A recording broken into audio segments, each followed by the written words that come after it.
Has the Miller tax impacted sales in Toronto? Well, I think it would have. No one likes to pay any more than anybody else has to pay, and in the City of Toronto you have to pay double the land transfer tax because the city is taking a slice from you as well. So certainly it's negative. Do you think that with the next election that there will be a revisitation of this issue?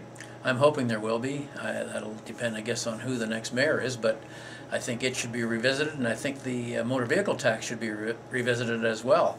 I think that they're both bad precedents that eventually will spread to other municipalities, and it's just another level of taxation that we don't need. What are your views on the current lot levy system that we have in the City of Toronto? Well, I think it's fair that we charge development charges, of course, to new developers, but we have to keep that fee in line with what our neighbors are charging so that we don't adversely affect the development. We don't want to discourage people from coming to Toronto. So we have to have a fair charge for what we're providing and what they're getting, and hopefully encourage them to come and develop in Toronto.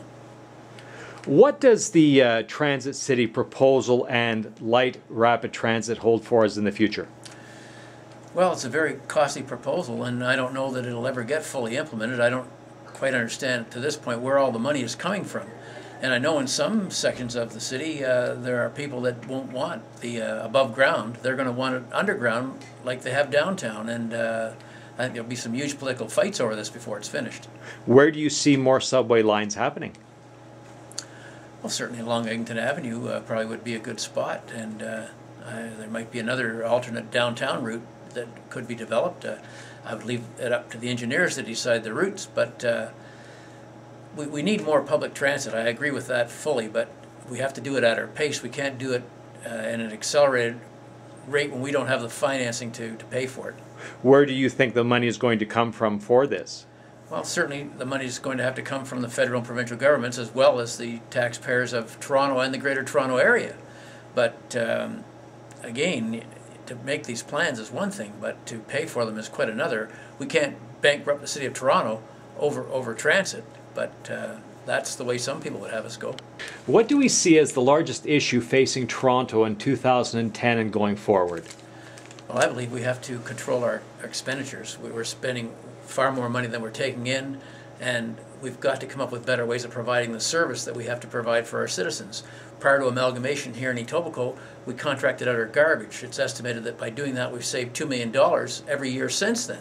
And I believe that we could get far larger savings than that by doing this in the rest of the city.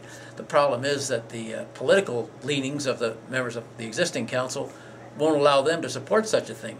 But someone forward-thinking has to come by and get to be the mayor, and a council that would support such thinking would have to come in place here so that we can become efficient and get the best bang for our dollar. Do you feel that there's one issue that's not being given the proper attention? Well, I just think we can't continue to hire people. We've hired something like 6,000 or 7,000 people since amalgamation, when in fact amalgamation was supposed to reduce the number of people that we were needing in the city, and there were good reasons for that. And big companies were doing that. They were combining big companies to become more efficient and reduce their costs, and that's what should have happened with amalgamation.